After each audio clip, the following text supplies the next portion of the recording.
ന ന ന കൃതണരകാം കൃതണരകാം കൃതണരകാം കൃതണരകാം കൃതണരകാം കൃതണരകാം കൃതണരകാം കൃതണരകാം ന ന ന.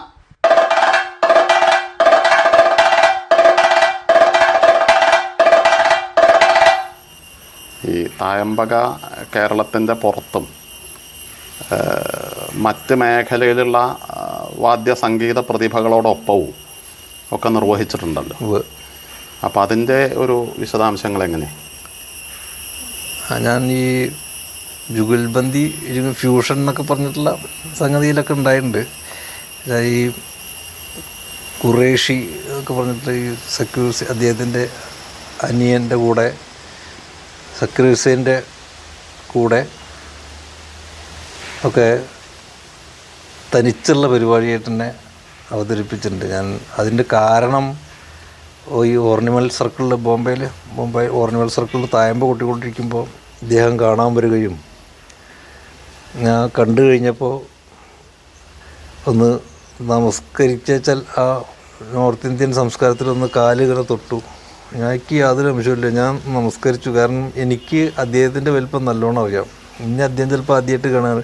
അദ്ദേഹത്തിനെ കുറിച്ച് അദ്ദേഹം അതിന് കാര്യം പറഞ്ഞത് എങ്ങനെ എത്ര ഹെവി ആയിട്ട് ഈ ഇങ്ങനൊരു ഉപകരണത്തിൽ കൊട്ടണമെന്നാണ്. ഇവിടെയൊക്കെ ഇങ്ങനെ ഒന്നിങ്ങനെ ഈ ചാപ്പും പൊത്തുമില്ലേ, അപ്പോൾ പെട്ടെന്ന് തന്നെ ഇത്ര ഹെവിയിലൊന്നും ഈ ഇങ്ങനൊരു ഇതെങ്ങനെ ചെയ്യണം എന്നൊക്കെ ചോദിച്ചാൽ അങ്ങനെ ഒരു അദ്ദേഹത്തിൻ്റെ ഒരു വാർത്താ സമ്മേളനവും ഗംഭീരമായിട്ട് അങ്ങനെ പറഞ്ഞു. അപ്പോൾ എന്നോട് ഇനി നമുക്ക് ഒരുമിച്ചൊരു ഫ്യൂഷൻ ചെയ്യണമെന്ന് പറഞ്ഞാൽ അങ്ങനെ എനിക്കൊരു ഞാൻ അതിങ്ങനെ നമ്മൾ സ്വതവേ അധികം നമ്മുടെ ഇവിടെയൊക്കെ ആണെങ്കിൽ മൈക്കിൽ പറയും. പിന്നെ അന്നത്തെ വേറെ സമയത്തല്ല ഈ ആളവ് കൂടെ അദ്ദേഹം കൃത്യമായിട്ട് എന്നെ വിളിച്ചു. ഒരു 6 മാസം കഴിഞ്ഞപ്പോൾ വിളിച്ചു.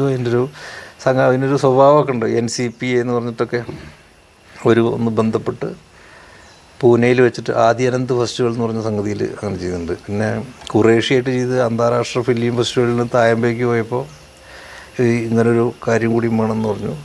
പിന്നെ ബാലഭാസ്കർ അങ്ങനെയൊക്കെയുള്ള കാര്യങ്ങൾ ചെയ്യാറുണ്ട്. പക്ഷേ എന്താ സ്വാതന്ത്ര്യം ഇല്ലെങ്കിൽ അങ്ങനെ കൊട്ടിനിപ്പോൾ നമുക്ക് ഈ ഒരു തായമ്പകയും എന്തായാലും ഈ കൂടെയൊക്കെ കൊട്ടുമ്പോഴും ഈ തായമ്പക എന്നാണല്ലോ ഇതൊക്കെ ഇങ്ങനെ ഒരു നിയന്ത്രണ വിധേയമായിട്ടാണ് ആ പ്രയോഗം. അതെ അതെ, ഈ സ്വാതന്ത്ര്യം അല്ല അതിൻ്റെ ഒരു പൊതു സ്വഭാവമാണ് പോയി.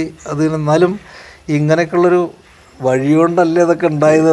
രണ്ട് സ്ഥലത്തും ശോഭനയുടെ നൃത്തവുമായിട്ട് അത് 2-3 പ്രാവശ്യം പോയിട്ടുണ്ട്. ഈ അവർക്ക് കേരളീയ എന്ന് വെച്ചാൽ ചെമ്പടമേളൊക്കെയാണ് വേണ്ടത്. അതിന് കുറച്ചൊരു പുതിയ നമ്മുടെ നവകേരള സദസ്സൊക്കെ ആയിട്ട് ബന്ധപ്പെട്ടിട്ടാണത്. പിന്നെ കേരളീയം പരിപാടിക്ക് അങ്ങനെ അതിന് പോയത്.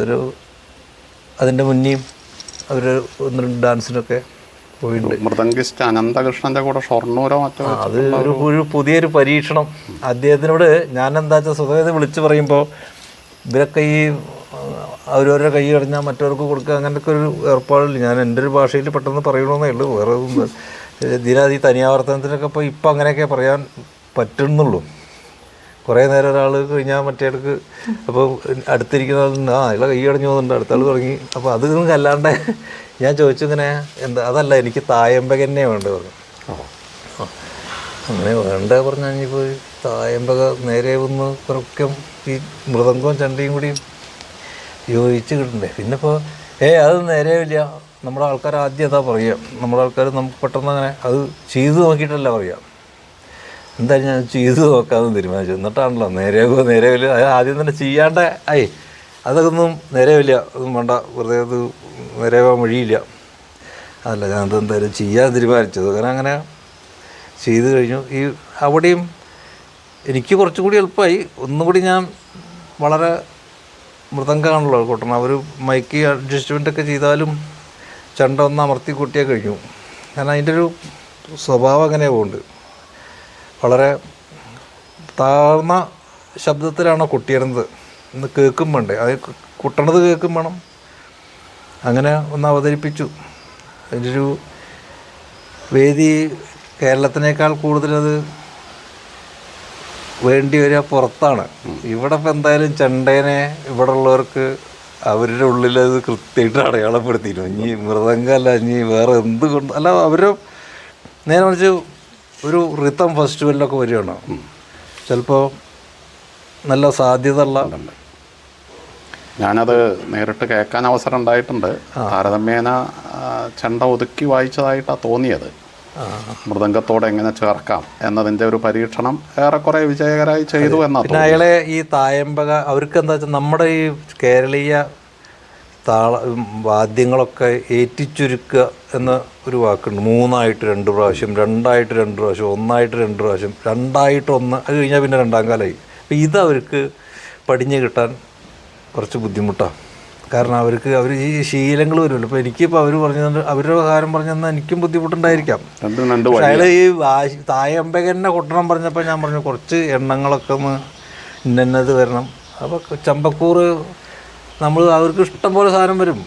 പക്ഷേ ഈ കടതര കടതര കിണ്ണണ്ണാന്നൊക്കെ വന്നിട്ട് പിന്നെ അതിൻ്റെ ചുരുക്കലൊക്കെ വരുമ്പോൾ ഈ സ്വഭാവം വരണം എന്നുള്ള നിർബന്ധം പറഞ്ഞുകൊണ്ട് 2 വാദ്യത്തിൻ്റെയും പ്രയോഗ രീതിയുടെ വ്യത്യാസം. അതെ അതെ അതെ അങ്ങനെയുള്ള ഈ വിദേശത്ത് യാത്ര, അവിടെ പരിപാടികൾ അത് സമൃദ്ധമായി ഉണ്ടായിട്ടുണ്ടല്ലോ. ഞാൻ അത്യാവശ്യമൊക്കെ പോയിട്ടുണ്ട്. അത് കുട്ടിക്കാലം മുതൽ തന്നെ ഉണ്ട് തോന്നണം. അല്ല, ആദ്യമായിട്ട് ഈ നമ്മുടെ കലാവള്ള ഉണ്ണീഷേട്ടൻ്റെ ഒരാവശ്യമായിട്ട് ഇങ്ങനെ അനറ്റിൻ്റെ ഒരു സ്ത്രീ ഒരു ഷെല്ലി, ഒരു പോയട്രി ഷെല്ലിയുടെ, അതെന്താണെന്ന് മനസ്സിലാവാൻ കുറച്ച് ദിവസമൊക്കെ പിടിച്ചിരുന്നു. 6 മാസമൊക്കെ പിടിച്ചിരുന്നു. എൻ്റെ ആ പുസ്തകത്തിനോടുള്ള സ്നേഹം കാരണം അത് ചണ്ടി ഇടയ്ക്കും കൂടി 2ഉം കൈകാര്യം ചെയ്യണം. പകുതി വരെ ഇടയ്ക്കുക, പകുതിയിൽ നിന്ന് അങ്ങോട്ട് ചെണ്ട രൗദ്രം വരുന്നത്. അതെ അതെ, ഒരിക്കലും എന്നെ ആരും കാണൂല. ആ കറുത്ത കുപ്പായൊക്കെ ഇട്ടുവേണം ഇരിക്കുക, ഈ ശബ്ദം മാത്രമേ കേൾക്കാൻ പാടും. അപ്പോൾ ഉണ്ണിഷേട്ടൻ്റെ ചില തീരുമാനങ്ങൾ അങ്ങനെയാണ് ഞാൻ ആദ്യം വിദേശത്തേക്ക്. കലാമണ്ഡലം ഉണ്ണീഷനായിരുന്നു. അതെ അതെ, ആദ്യം വിദേശത്തേക്ക് പോണത് അങ്ങനെയാണ്. അതിങ്ങനെ കുറേ പ്രാവശ്യം അങ്ങനെ 15 ദിവസം മ്യൂണിച്ച്, സൂറിച്ച്, ഫ്രാങ്ക്ഫർട്ട് പോകാത്ത സ്ഥലമൊന്നുമില്ല. അങ്ങനെ കുറേ പോയി. പാരീസ്, അതും കോട്ടയ്ക്കിൽ ജോലി ചെയ്യണ സമയമാണ്. അവിടെ പോവും, ആ പൈസയൊക്കെ ഇവിടെ കൊണ്ടു കൊടുക്കും. ഡെപ്യൂട്ടേഷൻ എന്ന് പറഞ്ഞൊരു സംഗതിയുണ്ട്, അതൊക്കെ ഇപ്പോൾ എടുത്ത് കളയുകയും ചെയ്തു. കാരണം ഞാൻ പോകുന്നുല്ലോ. അല്ല, ഞാൻ കുറച്ച് പറയണത് എൻ്റെ ഒരു ഫലിതം കൂടി ഉൾപ്പെടുത്തിക്കൊണ്ട് പറയുക. കാരണം അത്ര എവിടെ ഏറ്റവും കൂടുതൽ ഡെപ്യൂട്ടേഷൻ വാങ്ങുക ഞാൻ, കൊടുക്കുന്നത് ഞാനാവും. കാരണം എന്നും ഉണ്ടാവും എന്തെങ്കിലും. ഒന്നുമില്ലെങ്കിൽ ഇപ്പോൾ അമ്പലത്തിലേക്ക് ആളില്ല പറഞ്ഞാലും എഴുതി വയ്ക്കേണ്ടത് പരിപാടി എന്നല്ലേ. അതുകൊണ്ട് സംഗതി ചിലപ്പോൾ തായമ്പയും എന്തായാലും അങ്ങനെ ആ കാലത്ത് അവിടെ ഒരു നിർബന്ധമാണ്. പുറത്തൊക്കെ പോയാൽ $100 ഒരു മാസത്തിനാണെങ്കിൽ $500 ഉണ്ടാവണം, അതിൽ 250 ഇവിടെ തരണം. അതിങ്ങനെ അതിൻ്റെ രീതി. അതെ അതെ അതെ, അത് സ്ഥാപനത്തിൻ്റെ, ഈ സ്ഥാപനത്തിനോട് ഇതൊക്കെ ആവശ്യപ്പെടാൻ ഈ സ്ഥാപനത്തിലുള്ള ആൾക്കാരാണല്ലോ സ്ഥാപനത്തിനോട് പറയുക, വലിയ അതിൻ്റെ മേലധികാരികളോട്. അവർ അതൊക്കെ അങ്ങനെ നടന്നു പോയി. അല്ല, പിന്നെ ഞാൻ തായമ്പയ്ക്കായിട്ടൊക്കെ പോയത് ഇവിടെയാണ്, ദുബായിലും ഷാർജ ഒക്കെ ഒന്ന് തന്നെ, UAE അങ്ങനെ പറയുകയാണ് അതിൻ്റെ സുഖം. അത് 2-3 ഘട്ടങ്ങളിലായിട്ട് പോയിട്ടുണ്ട്. ഒന്ന് IKKF തിരനോട്ടം എന്ന് പറഞ്ഞ സംഗതി ഉള്ളപ്പോൾ പോകാൻ തുടങ്ങി. പിന്നെ അത് IKKF ആയി. പിന്നെ അതിൻ്റെ പുറമെ നവരംഗ് എന്ന് പറഞ്ഞ അബുദാബിയിലൊരിതുണ്ട്, അവിടെ കഥകളിയും എൻ്റെ ഒരു തായമ്പിയും അങ്ങനെയൊക്കെ ഇടയ്ക്ക് പോകാറുണ്ട്. 12 പ്രാവശ്യം ചില ഉദ്ഘാടനത്തിന് പോയിരുന്നു. ഇടയ്ക്ക കൊട്ടിയിട്ട് ഉദ്ഘാടിക്കാൻ വേണ്ടിയിട്ട് ഒരു വെള്ളുവനാട് സംഘമുണ്ട് ഒറ്റപ്പാലത്ത്, മുസ്ലിം സുഹൃത്തുക്കളൊക്കെയാണ് എൻ്റെ. അപ്പോൾ അങ്ങനെയൊക്കെ പോയിരുന്നു. ഈ വാദ്യമേഖലയിൽ അംഗീകാരങ്ങൾ, പുരസ്കാരങ്ങൾ ഒക്കെ ലഭ്യമായിട്ടുണ്ടല്ലോ. ഒരു അധികമൊന്നുമില്ലെങ്കിൽ കുറച്ചൊക്കെ ഇങ്ങനെ എനിക്ക് സാമൂതിരി അവിടെ നിന്നൊരു പനമണ്ണയിൽ നിന്നൊരു വീരഹാരം കിട്ടിയിട്ടുണ്ട്. ചെറുപ്പളശ്ശേരി അയ്യപ്പൻകാവുന്ന് ഒരു സ്വർണ്ണ മെഡൽ കിട്ടിയിട്ടുണ്ട്. പിന്നെ അമ്പലപ്പുഴയിൽ നിന്നൊരു സ്വീകരണം ഉണ്ടായിട്ടുണ്ട്. പിന്നെ ഓച്ചിറ അവിടെ എന്താ ദേവനാഥം പറഞ്ഞിട്ട്. പിന്നെ ബോംബെ കേളിയുടെ രജതശങ്ക്. പിന്നെ ദുബായിൽ നിന്ന് അങ്ങനെ ഈ കഴിഞ്ഞ അടുത്ത ഏറ്റവും അവസാനിച്ച കഴിഞ്ഞ വർഷം കിട്ടിയതെന്നാണ് ഉദ്ദേശം കേട്ടോ. ആലിപ്പറമ്പ് ശിവരാമപുതു ആശാൻ്റെ പേരിലുള്ളൊരു വാദ്യപ്രവീൺ പുരസ്കാരം അങ്ങനെ കിട്ടിയിട്ടുണ്ട്. കുറച്ച് അത്യാവശ്യമൊക്കെ ഉണ്ട്. മുഴുവൻ ഇപ്പോൾ അവാർഡ് ഇപ്പോൾ ഈ ലാസ്റ്റ് കിട്ടിയ അവാർഡ് എന്ന് പറയാൻ 2023 അവാർഡാണ്. വാദ്യ പ്രവീൺ പുരസ്കാരം ആലിപ്പറമ്പ് ശിവരാമപുതുള്ള പേരിൽ ഒരു കുറ്റ്യോടി ബാലകൃഷ്ണ പണിക്കരുടെ മകൻ കൊടുക്കുന്ന ഒരു അവാർഡാണ്. ഒരു ക്യാഷ് അവാർഡും ഒരു പലകവും അങ്ങനെയുള്ള കൂടിയിട്ടാണ്. നല്ല ഒരു അദ്ദേഹത്തിൻ്റെ പേരിൽ ഒരു വ്യക്തി ചെയ്യുന്നൊരു അവാർഡാണ്. അത് നല്ലൊരു സംഖ്യയും കാര്യങ്ങളൊക്കെ ആയിട്ടുള്ളൊരു അവാർഡ്. അതാണ് എടുത്തു പറയുന്നത്. അധികം അങ്ങനെ ഇതിന് പറയുമ്പോൾ ചെറിയ 500 1000 വില ഇല്ലാഞ്ഞിട്ടല്ല, അധിക അവാർഡുകൾ അങ്ങനെയാവും ചിലപ്പോൾ കിട്ടുക. ഇത് അതല്ലാണ്ടൊരു സംഖ്യയൊക്കെ ആയിട്ട് കിട്ടുമ്പോൾ അതൊന്ന് എടുത്ത് കാണിച്ച് പറഞ്ഞു എന്നേ ഉള്ളൂ. ഇനി ആർക്കെങ്കിലും അങ്ങനെ തോന്നുകയാണെങ്കിൽ തോന്നിക്കോട്ടെ വെച്ചിട്ടും 2023 എനിക്കിപ്പോൾ കിട്ടിയത് ലാസ്റ്റ് കിട്ടിയത്. ഈ വാദ്യത്തിൻ്റെ മേഖലയിൽ പല പുതുമകളും വന്ന് നിറയുകയാണല്ലോ. പാരമ്പര്യമായിട്ട് കേരളം കാത്തു സൂക്ഷിച്ചു പോരുന്ന ഒരു വഴിയുമുണ്ട്. ഇത് രണ്ടിനെയും വേർതിരിച്ച് കാണുന്ന ഒരു തലമുറയുടെ പ്രതിനിധിയാണ് ശശിയൊക്കെ. അപ്പോൾ ഈ പുതിയ വാദ്യലോകത്തോട് തൻ്റെ അനുഭവത്തിൻ്റെ വെളിച്ചത്തിൽ എന്തെങ്കിലും കാര്യങ്ങൾ സ്വയം കണ്ടെത്തി പറയാനുണ്ടായിരിക്കും. ഞാൻ ഉപദേശമെന്നോ ഒന്നുമല്ല പറയുന്നത്, സ്വന്തമായ ചില അഭിപ്രായങ്ങൾ ഉണ്ടായിട്ടുണ്ടാവും ഇവിടെ സജീവമായി ഇടപെടുന്ന ഒരാളെന്ന നിലയിൽ. അങ്ങനെയാണെങ്കിൽ എന്താണ് പുതിയ വാദ്യലോകത്തെ നിരീക്ഷിച്ച് നമ്മുടെ പാരമ്പര്യ തനിമയെ കാത്തു സൂക്ഷിക്കും വേണം, അതിനെ കാലത്തിനിണങ്ങും വിധം പരിഷ്കരിക്കും വേണം. അതെ, ഈ രണ്ടിൻ്റെയും ഒരു പ്രാധാന്യത്തെ സംബന്ധിച്ച് എന്താണ് പറയാനുണ്ടാവുക? ഇപ്പോഴത്തെ കൊട്ട് രീതികളൊക്കെ നമ്മളെ വെച്ച് ഞാൻ അത് നന്നല്ല എന്ന് പറയുന്നില്ല. പക്ഷെ അതിലൊക്കെ ഒരുപാട് ശബ്ദ നിയന്ത്രണങ്ങളും ഒരു വൃത്തിയും ഒരു അരങ്ങത്തൊക്കെ നിൽക്കുമ്പോൾ നിൽക്കേണ്ട ചില അച്ചടക്കങ്ങളൊക്കെ പലപ്പോഴും തായമ്പേരൊന്നും വല്ലാണ്ട് ചോർന്നു പോകുന്നു. ഒരു കോമഡി അല്ലെങ്കിൽ കോമാളി കാണിക്കുന്ന രൂപത്തിലേക്കാണ് ഇന്നത്തെ തായമ്പക എന്ന് ഞാൻ ആ മേഖല കൈകാര്യം ചെയ്യുമ്പോൾ എടുത്തു വന്നത്. അനവധി കലാമേഖലകളും അങ്ങനെ പോയിക്കൊണ്ടിരിക്കുന്നുണ്ട്. പ്രത്യേകിച്ച് വാദ്യത്തിൻ്റെയൊക്കെ ഇതിൽ ഒരു മേളായാലും പഞ്ചവാദ്യമായാലും കളിക്കൂട്ടിലൊന്നും പിന്നെ അങ്ങനെ ചെയ്യാൻ പറ്റില്ല. കളിക്കൂട്ടോ കൂടിയാട്ടത്തിലൊന്നും അത്ര, കാരണം അത് നടൻ്റെ ഒരു നിയന്ത്രണത്തിലാണല്ലോ. അതല്ലാണ്ട് ഈ സ്വതന്ത്ര കലകളെ ഒരു പരിധിവരെ ഇങ്ങനത്തെ ആൾക്കാർ വല്ലാണ്ട് ആക്രമിച്ചിട്ടാണ് കാണുന്നത്. ഒരു അച്ചടക്കരാഹിത്യം ചില പ്രയോഗങ്ങളിൽ നല്ലോണമുണ്ട്. ഇനി ജീവിതത്തിൽ ഇല്ലെങ്കിലും കലയിലെങ്കിലും ഉണ്ടാവണമെന്നാണ് ഞാൻ പറയുന്നത്. നീ വേണ്ടതാണ് അത്. ഇനി അതില്ലെങ്കിലും ഈ ചെണ്ട അവനവൻ്റെ ഉപകരണം ചോലിട്ട ഒരു അരങ്ങത്ത് നിന്നിട്ട് പല കോപ്രായങ്ങളും തായമ്പ് കൂട്ടുന്ന നേരത്ത് ശരിക്കും പറഞ്ഞാൽ അതിൻ്റെ അങ്ങനെ വേറൊരാൾക്ക് വേറൊരാവശ്യം പറഞ്ഞാൽ അത് നാളെ ചെയ്യില്ല ഇവരെന്നാക്കിയ ഒരു പേടിയുണ്ട്.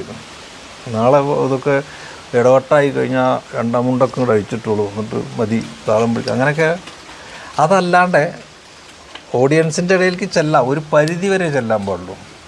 ഞാനത് എൻ്റെ ഒരു ഓഡിയൻസിന് വേണ്ടിയിട്ട് ആ കല അങ്ങനെ ഇപ്പോൾ ഒരാൾക്ക് അതാ വേണ്ട വെച്ചാൽ അങ്ങനെ ചെയ്യില്ലല്ലോ. നമുക്ക് അതിൽ നമ്മുടെ ഒരു കലയുടെ ഒരു തനിമയെ നമ്മുടെ ഒരു പിടുത്തം അതിലുണ്ടാവണം. ഇനി ആരെന്ത് അങ്ങേവർത്ത് എന്ത് കുതുകുന്നം പറഞ്ഞാലും ഞാൻ ഇന്നതൊക്കെയാണ് ചെയ്യാൻ ഉദ്ദേശിച്ചത്. അല്ലാണ്ട് ഇനി വലന്തരയിലൊന്ന് കൊട്ടുക എന്നൊക്കെ പറഞ്ഞാൽ കണക്കിൽ അതിന് 2000 രൂപ പുറത്തുനിന്ന് അത് കൊട്ടുക എന്നൊക്കെ പറഞ്ഞാൽ അങ്ങനെയല്ല. അതിനൊരു അപ്പോൾ പൊതുവെ നിരീക്ഷിക്കുന്ന കാര്യം പരീക്ഷണങ്ങളാവാം. പരീക്ഷണങ്ങൾ ആ കലയുടെ സ്വഭാവത്തെ അതിൻ്റെ രീതിയെ പരിപാലിച്ചുകൊണ്ടുള്ള ഒരു സ്വയം നിയന്ത്രണത്തിലേക്ക് വരണം. വന്നിട്ടില്ല വെച്ചാൽ അതൊരു വലിയൊരു കേൾക്കുമ്പോൾ എന്താ വെച്ചാൽ നമ്മളും ഈ ഇപ്പം ഒന്നായിട്ട് കിട്ടുന്നൊരു പേരാണല്ലോ തായമ്പകക്കാർ, ചെണ്ടക്കാർ എന്നൊക്കെ പറഞ്ഞാൽ അതിൽ പെടുന്ന ഒരാളാകൊണ്ട് എനിക്ക് ഇതിനോട് ഞാൻ ഇതിനെ കാണുന്നത്, ഈ പ്രവൃത്തിയെ കാണുന്നത് ഇതിൻ്റെ ഒരു അച്ചടക്കം ചരങ്ങത്ത് നിൽക്കുമ്പോഴായാലും കൊട്ടണതായാലും പിന്നെ അങ്ങനെയൊക്കെ വേണ്ട. എന്തും ചെയ്യാം. ഇപ്പോൾ കാണിച്ചു തരാച്ച ഈ അന്നൊക്കെ പറഞ്ഞിട്ട് നാവൊക്കെ കടിച്ചിട്ട് ചെണ്ടയിൽ കൊട്ടണതൊക്കെ കാണുമ്പോൾ എന്താ ഭഗവാൻ ഒരു അത്രയൊക്കെ വയ്ക്കുമെന്നൊക്കെ അങ്ങനെയൊക്കെയുള്ള ഞാൻ പറഞ്ഞപ്പോൾ ഇതാണ് നിർത്തി നാവ് നാളെ മുതൽക്ക് പിന്നിരിക്കിയിട്ടൊന്നും അല്ല പറയണത്. അവർ ചെയ്തോട്ടെ. അതായത് നമ്മുടെ ഉള്ളിൽ അത് ഒരു ഈ ചെണ്ട എന്ന സംഗതി കൈകാര്യം ചെയ്യുന്ന ഒരാൾക്ക് ഉള്ളിൽ കുറച്ച് വിഷമമുണ്ടാക്കുന്നുണ്ട് ഇങ്ങനെ കാണുമ്പോൾ. ഇപ്പോൾ നമ്മൾ ഇപ്പം ഇതുവരെ വർത്തമാനം പറഞ്ഞത് കല, അതോടൊപ്പം ശശി എന്ന ആളുടെ ജനനത്തിന് മുമ്പ് ആ കുടുംബത്തിൻ്റെ പാരമ്പര്യം, ജനനശേഷം തുടർന്ന പാരമ്പര്യമൊക്കെയാണല്ലോ. സാധാരണ പറയുന്നൊരു കാര്യമുണ്ട്. ഇപ്പോൾ വീട്ടി ഭട്ടതിരിപ്പാടാ പറഞ്ഞത്, ഈ ഞാൻ സാമൂഹിക പരിഷ്കർത്താവ്, നവോത്ഥാനത്തിൻ്റെ പ്രവർത്തകൻ, യോഗക്ഷേമ സഭയുടെ പ്രവർത്തകൻ എന്നൊക്കെ അങ്ങനെ നാട്ടുകാർ അംഗീകരിക്കുന്നുണ്ട്. അദ്ദേഹത്തിൻ്റെ യഥാർത്ഥ വാക്കതല്ല, ആശയം എന്താണ്. പക്ഷേ എന്നെ ഞാനാക്കുന്നത് എൻ്റെ പകുതിയായി വീട്ടിലൊരാളുണ്ട്. ഒരുപക്ഷെ ഇങ്ങനെ വീട്ടിലൊരാളുണ്ട് എന്ന് ഈയിടെ പി ഗീത സംസാരിക്കുമ്പോഴാണ് ശിവരാമനാശാനെക്കുറിച്ച് സൂചിപ്പിച്ചത്. ഒരു കലാകാരൻ താൻ തൻ്റെ വീട്ടിലെ സഹധർമ്മിണിയെ നോക്കിയിട്ടാണ് തൻ്റെ ആട്ടപ്രകാരങ്ങൾ നിശ്ചയിക്കുന്നത് എന്ന് വീട്ടിൽ ഒരു കാണാപ്പാതിയായി കഴിഞ്ഞുകൂടുന്ന ആളുകളെ സംബന്ധിച്ച് നിരീക്ഷിച്ചത് എന്ന് അവർ വളരെ എടുത്തു പറയുകയുണ്ടായി. അപ്പോൾ എല്ലാ വർത്തമാനത്തിലും ഉൾപ്പെടേണ്ടതാണ് കുടുംബത്തിലെ പാതി. അതെ, മാധുരിയാണ് ഭാര്യ, ശങ്കരേട്ടൻ്റെ എഴുത്തിര മകളാണ്. അപ്പോൾ കുടുംബപരമായ കാര്യങ്ങൾ കൂടി നമുക്കൊന്ന് പറയാൻ തോന്നുന്നു. ഞാൻ വിവാഹം കഴിച്ചത് മട്ടന്നൂരിൽ നിന്നാണ്. നമ്മുടെ മട്ടന്നൂർ എന്ന് പറഞ്ഞാൽ നിങ്ങൾക്ക് പെട്ടെന്ന് തന്നെ ശങ്കരേട്ടനെ ഓർമ്മ വരിക. അപ്പോൾ അത് ശരിയാണ്. ശങ്കരേട്ടൻ്റെ എഴുത്തിര മകളെ നന്ദിനി മാരാർ, അവരുടെ മകളെയാണ് ഞാൻ, മുകുന്ദമാരാർ അച്ഛൻ്റെ പേര്. ഇവരുടെ മകളായിട്ടുള്ള മാധുരിനെയാണ് ഞാൻ വിവാഹം കഴിച്ചിരുന്നത്. എനിക്ക് അതിൽ 2 കുട്ടികൾ, ഒരാൺകുട്ടി ഒരു പെൺകുട്ടിയും. മൂത്താൾ വിഷ്ണു, ഇപ്പോൾ അയാൾ ജോലിയിലാണ്, അബുദാബിയിലാണ്. മകളുടെ വിവാഹം കഴിഞ്ഞു. അടുത്തതായിട്ട് തൃശ്ശൂർ ഒരു കുടുംബം വളരെ സന്തോഷമായിട്ടും സമാധാനമായിട്ടും ജീവിതം മുന്നോട്ട്. മകള് ലക്ഷ്മി, അവൾ കലാമണ്ഡലത്തിലാണ് പഠിച്ചിരുന്നത്. അതിന് ശേഷം ഇപ്പം മോഹിനിയാട്ടാണ് പഠിച്ചിരുന്നത്. അത്യാവശ്യം സംഗീതം. അതെ, മേരിയും രാംമോഹനൊക്കെ അവർ സംഗീതമൊക്കെ പഠിച്ച് കഥകളിപ്പതൊക്കെ പാടും. അരങ്ങേറ്റം ഉണ്ടായിട്ടുണ്ട്. അങ്ങനെ കലയായിട്ട് ബന്ധമുണ്ട്. മകനും തായമ്പക അരങ്ങേറ്റം കഴിഞ്ഞിട്ടുണ്ട്. പക്ഷേ അയാൾ പിന്നെ ഈ ഫീൽഡിലല്ല, ഉദ്യോഗത്തിലേക്കാണ് പോകണമെന്ന് പറഞ്ഞപ്പോൾ ഞാൻ അങ്ങനെ ഒരു സൗകര്യം കിട്ടിയപ്പോൾ ഒരു ഉദ്യോഗത്തിന് പോയതാണ്. കുടുംബം എല്ലാം കൊണ്ടും സ്വസ്ഥതയും സമാധാനവും ഉള്ളൊരു അന്തരീക്ഷത്തിലാണ് ഇതുവരെ കൊണ്ടിരിക്കുന്നത്. വെള്ളിനാഴിയിൽ അതാ പനമണ്ണ ശശി എന്ന് പറയുന്നത് ഉണ്ടെങ്കിലും ജനനം കിള്ളികുറിശിമംഗലത്ത്, വളരുന്നത് പനമണ്ണ, വളർന്നത് കഴിഞ്ഞ് ജോലി കോട്ടയ്ക്കൽ, താമസം വെള്ളിനാഴിയിൽ. അങ്ങനെയാണ് എൻ്റെ ഒരു. അങ്ങനെ പ്രദേശം വെച്ച് നോക്കിയാൽ വൈവിധ്യം ഭയങ്കരമാണ്. അതെ, പ്രദേശം വെച്ച് നോക്കിയാൽ വൈവിധ്യം ഭയങ്കരമാണ്.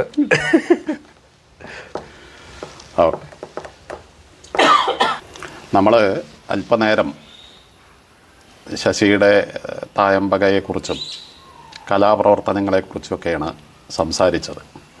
ഇത്തിരി നേരെ പറഞ്ഞിട്ടുള്ളൂ വെച്ചാലും ഒരുപാട് കാര്യങ്ങൾ നമുക്കിടയിൽ സംസാരിക്കാൻ സാധ്യത ഉണ്ടായി. ഈ ഒരു സന്ദർഭം വളരെ വിശേഷപ്പെട്ടതായി എനിക്ക് തോന്നുന്നുണ്ട്.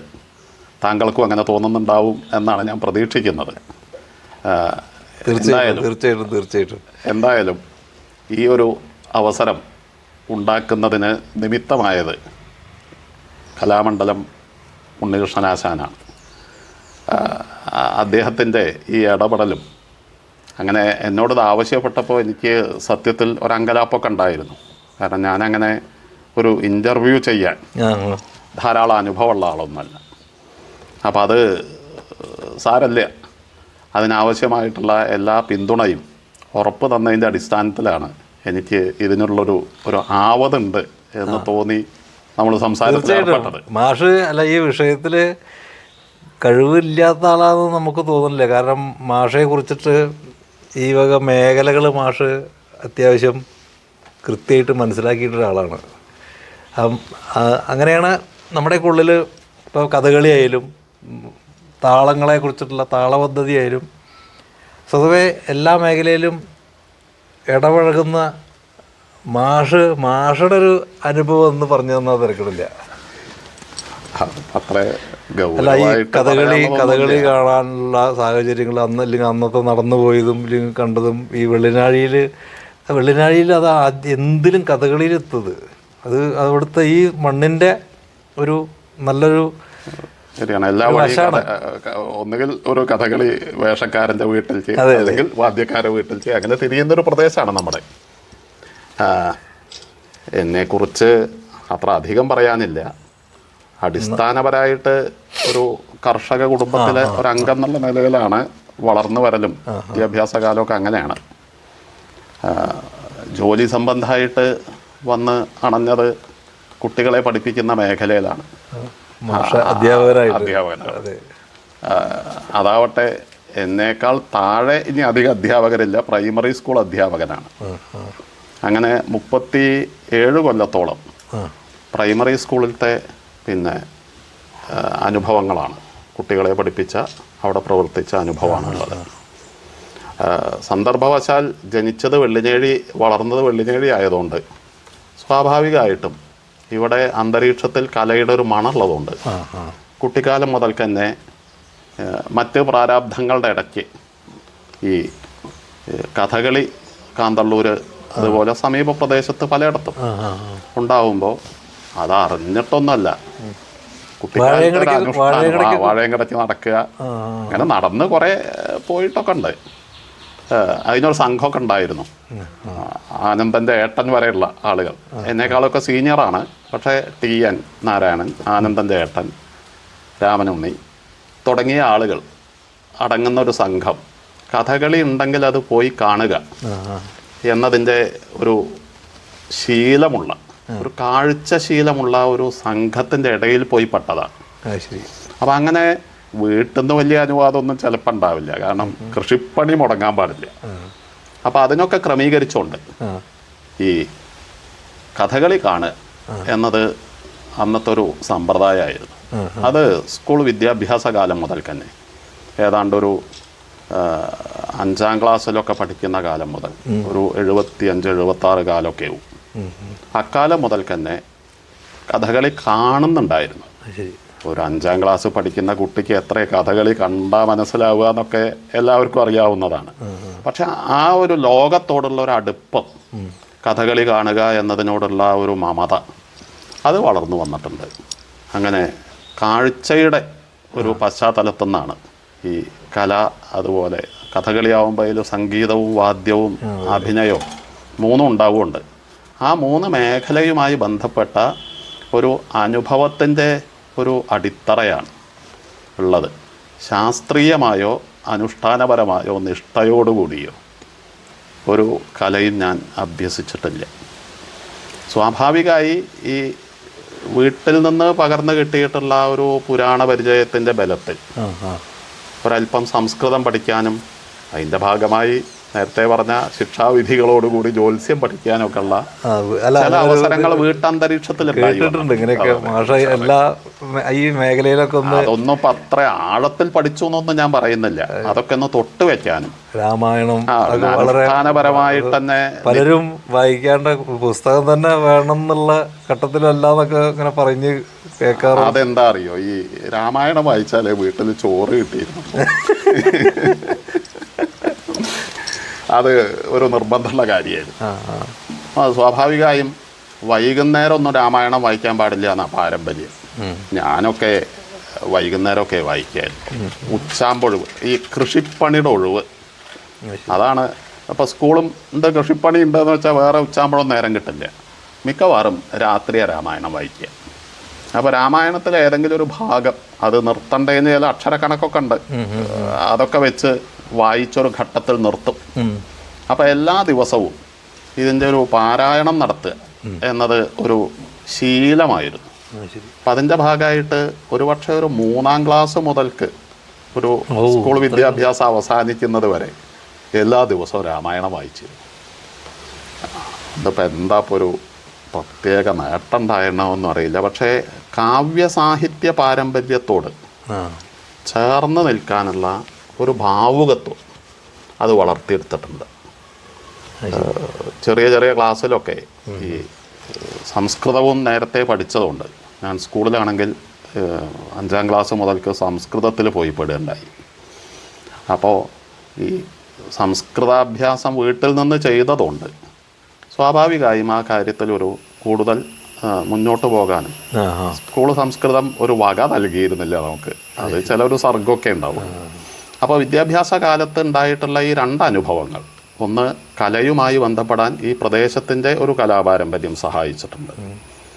സാഹിത്യം എന്ന് പറഞ്ഞാൽ ആധുനിക സാഹിത്യമല്ല. എൻ്റെ അച്ഛൻ്റെയൊക്കെ ഒരു ധാരണ തന്നെ, അത് തെറ്റാനല്ല കേട്ടോ ഞാൻ പറയുന്നത്, ഈ എഴുത്തച്ഛന് ശേഷം അങ്ങനെ മലയാളത്തിൽ കവികളൊന്നുമില്ല എന്നാണ്. അതിന് ശേഷമുള്ള ആളുകളൊന്നും കവികളായിട്ട് അങ്ങനെ കാണില്ല. എന്തൊക്കെ എഴുതുന്നുണ്ട് എന്നെയാണ് നിരീക്ഷിക്കുന്നത്. അപ്പോൾ ഈ ഒരു പരിസരത്തിൽ വന്നു പെട്ടതുകൊണ്ട് ഈ മേഖലയുമായി ഒരു ബന്ധം പുലർത്താനായിട്ടുണ്ട് എന്നതാണ് എൻ്റെ ഒരു ധാതുബലം എന്ന് ഞാൻ സ്വയം വിലയിരുത്തുന്നുണ്ട്. അല്ലാതെ നിങ്ങളൊക്കെ ഇടപെട്ടതുപോലെ ആഴത്തിൽ ഏതെങ്കിലും ഒരു മേഖലയിൽ ഇടപെട്ട് അതിൽ നിന്ന് സാങ്കേതികമായും പാരമ്പര്യമായും നേടിയെടുത്ത ഒരു അറിവ് രൂപമൊന്നും എൻ്റെ കൈമുതലായിട്ടില്ല. അതാണ് പിന്നെ ആ ഒരു ശീലം വെച്ച് പിന്നീട് അവസരം കിട്ടുമ്പോഴൊക്കെ ഇത് തായമ്പകയാവട്ടെ, മറ്റ് വാദ്യപ്രയോഗങ്ങളാവട്ടെ, കഥകളി അടക്കമുള്ള ആവിഷ്കാര കലകളാവട്ടെ, അത് ശ്രദ്ധിച്ച് കാണാൻ ശ്രമിക്കുന്നൊരു വിദ്യാർത്ഥി എന്ന നിലയിൽ ഞാൻ എന്നെ സ്ഥാനപ്പെടുത്തുന്നുണ്ട്. അല്ലാതെ അതിനകത്ത് ഏതെങ്കിലും സവിശേഷ ജ്ഞാനരൂപം കൈവശപ്പെടുത്തിയ ആളെന്ന നിലയിൽ ഞാൻ എന്നെ കാണുന്നില്ല. ഇതിനോടൊക്കെ ഇഷ്ടമാണ്, കാണുന്നത് ഒരു കൗതുകമുള്ള, നമുക്ക് രസം പകരുന്ന ഒരനുഭവമായിട്ട് കാണുകയും ചെയ്യുന്നു. അത്രയാണ്. വെള്ളിനേഴി തന്നെയാണ് താമസം. ഭാര്യ, അവർക്ക് പ്രത്യേകിച്ച് ശമ്പളം കിട്ടുന്ന ജോലിയൊന്നുമില്ല. ഇപ്പോൾ പഞ്ചായത്ത് മെമ്പറായിട്ട് വെള്ളിനേഴി പഞ്ചായത്തിൽ ഈ ടേമിൽ ഇപ്പോൾ അവസാനിക്കും. അങ്ങനെ പോകുന്നുണ്ട്. 2 മക്കളാണ്. ഒരാൾ പിന്നെ സാങ്കേതിക മേഖലയാണ് പഠിച്ചത്, മെക്കാനിക്കൽ എൻജിനീയറിങ് കഴിഞ്ഞ് അല്പകാലം ജോലി ചെയ്തിരുന്നു. ഇപ്പോൾ ബോംബെയിൽ ടാറ്റ ഇൻസ്റ്റിറ്റ്യൂട്ടിൽ വിദ്യാർത്ഥിയാണ്. മകള് മലയാളത്തിൽ ഭക്തി പ്രസ്ഥാനത്തെ സംബന്ധിച്ച് ഗവേഷണം നടത്തുന്നു. ഡോക്ടർ അനിൽ ചേലേമ്പ്രയുടെ കീഴിലാണ്. മലയാളം സർവകലാശാല തിരൂര്. അതാണ് എൻ്റെ ഒരു വ്യക്തി പരിസരം. വളരെ വളരെ വളരെ സന്തോഷം.